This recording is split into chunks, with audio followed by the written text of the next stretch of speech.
Lord have mercy, I have been waiting and wanting to do this video for a long time, even though I didn't even know it. If you know anything about me, which you probably don't, Glob bless, how's it going? Welcome to Weed Glob Show. I'm your boy, Jared, or Weed Glob, whichever you feel most comfortable with. I'm fine with that, okay? I have been waiting for quite a while for this, and a lot of new info has come into the market, and I want to get my hands on it a little bit after the big explosion, because I have been wanting and waiting for this. I smelt a dirty, rotten rat for a long time, and no one was saying anything because I'm over here like, I don't like this shit. So we're going to start off with a little blast from the past, a little story of how and why I think G4 TV failed and why it was this guy's fault. And then in Quincy, you see what a piece of shit he's become. Let's get into it. Welcome to Weed Glob Show. Let's go! Weed Glob Show. Weed Glob Show. So let's get into it. Here's the deal, okay? There was a thing. It was a TV station on cable back in the early 2000s called G4 TV. They started off as a very humble, kind of niche-y vibe where a lot of their TV shows were actually very informative about PC gaming and video gaming, how they're made. Through time, they evolved and became more and more fresh, changing their shows, moving their shows, putting the people together. But there were people involved in that fundamentally grounded and gave G4 a lot of credibility. For me personally, and that would be Adam Sessler and Morgan Webb, better known as X-Play, which was, I think, their biggest show, other than like what became Attack of the Show. But Morgan Webb, an incredible video game journalist, in my opinion, and she brought a lot of great fun and incredible wit and an understanding of gaming that I think we all really enjoyed. But that was the past. G4 turns into this conglomerate monster, and then they disappear. A little later in life, right, 2021, I believe, we get flashed with G4 again. And it's on the internet this time.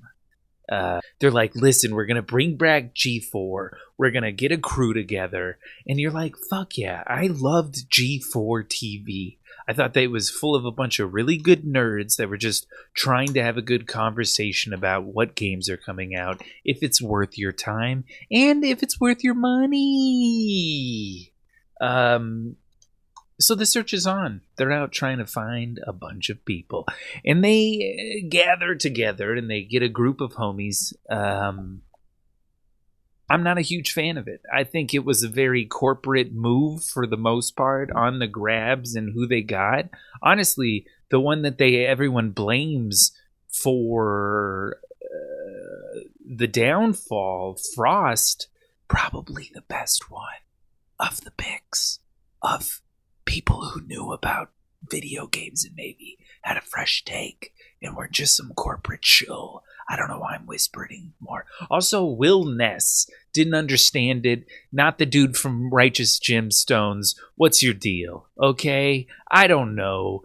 And they're trying a lot of stuff. They got a lot of people coming in. It's not going well. And then the Frost moment happens, okay? And this is where I want to focus on first. If you will let me, let's get into it. Multiplayer experience versus the solo player one, but I actually want to talk about something so much more important than Red Dead Online: sexism in gaming. In joining G4, yeah, woo! Okay, here's the moment. I have no idea. I'm listening. Yeah. Right there, my good friends. This is the moment, okay?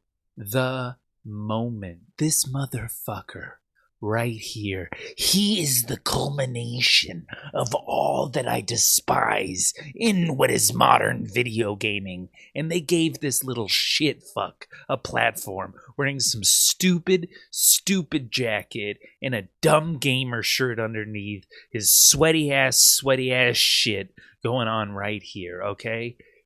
Look how uncomfortable he is right away, right?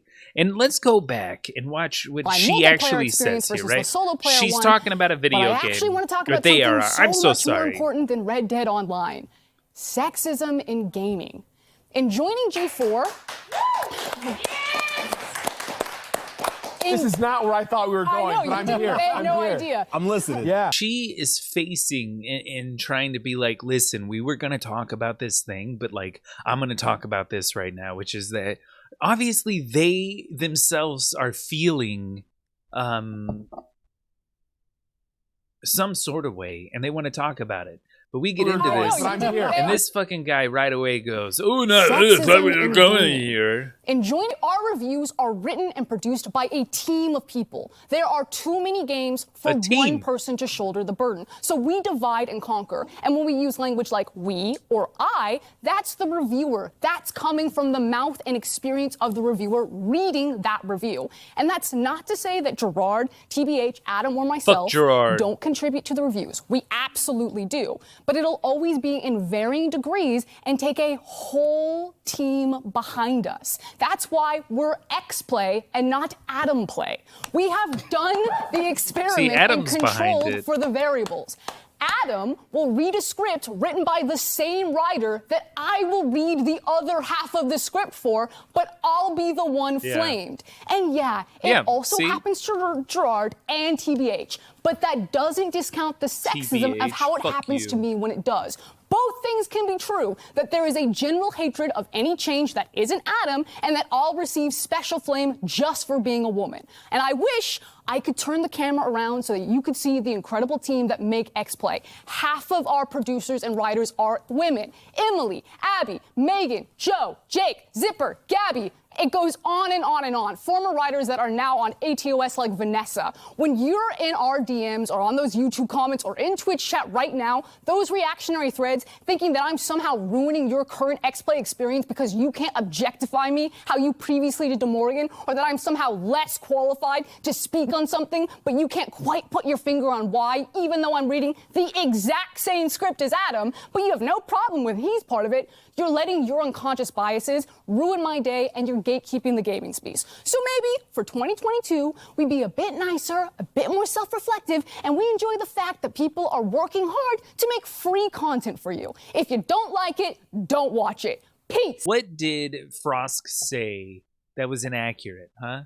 Because it's a true fact. They were getting so much flack and bullshit for each video they were posting about the games, and then fucking bros just being like, "Oh, she can't fuck her. They're not." Yeah, dude. They are 100% correct. 100% correct. It is 100% heavy sexism, because, like they said, they were all reading the same script from the same group of writers. It was a show. That was their opinion, real opinion, obviously. But this is where I just wanted to put that out there, because mad respect for Frosk. Fuck the haters. You know what I mean? Fuck them. Fuck them. This mother effer right here. Okay, he's the guy that all of the new, we're all talking about him right now, and he was a part of this controversy. No one is like, "Oh, the fan base is turning away because of you're pushing us down." Fuck off. That's not what they're talking about. They're saying that everyone's reading the same content, and the only one that's getting bullshit is them. Not this fuck. You're not trash talking this shithead, Mr. Completionist over here, who now we find out was running a charity event where he was stealing all the money from this video game charity. So, like, what a cool guy he is, guys. No, he's not. He's not a cool guy. He sucks. He is what's wrong with gaming. He's what's wrong. These motherfuckers here, this mentality, this sidelining and like subjugating, when it all goes down and he's like, oh, it's like you can just be there and listen to what this person's saying to you and go like, yo, yeah, I didn't even realize that was what was going on, and you're right. You know what I mean? But everyone just goes, ugh, and they try to like shut her up with loud claps. It's like, I'm so sorry, I keep shut them up. That's all I wanted to talk about was this fucker. Fuck this guy. He's the reason G4 failed, not Frosk. It's this fucking shithead and all the idiots that they hired just like him. Frosk, only one that has any real credibility within the system. Oh, I'm a completionist. Let's go watch his stuff. What's his? The Completionist. Where the hell are the rest? Can't even find his just regular shit. It's all him just being shit on right now, which is absolutely right. Yeah, look, I got control. It's like this person already has their own file. I get you. Listen, G4. I get you wanted to get like people that they already are doing their own thing. The only people you need to worry about are like getting Adam Slessor. Find people who no one knows, put them on a pedestal, and then let people see them. That's what was great about G4. Not this fucking guy. With Super Mario Brothers Wonder behind us, in front Super of us Mario is another great Wonders Super Mario behind game. us. The remake of Super Just the most right out- shill-driven motherfucking guy, dude. Ugh. Another brand new episode of The Completionist, where we don't just beat the games, we complete them. Spider-Man Fever. We don't just beat the games, we complete them, and then I steal all your money, and I actually am not anybody's ally. I'm just a fucking asshole. And that's basically what I wanted to share with you today, that completionist dude's a little shithead, and we should have been more angry at his shitty programming on G4 than Frosk just literally telling people that there's still a heavy amount of sexism in the world, and especially in video gaming. And if that upsets you, it's you. You're the fucker I'm talking about, and fuck you. And if it's not, and you're like, yeah, no, it's pretty toxic and gross, I love you, baby. I love you. Welcome to the good times. Okay? Effing hell, man. Noobs for days. Let's go. And this has been Weed Glab Show. I'm gonna see y'all suckers later. Weed Glab Show. Ooh. Goodbye.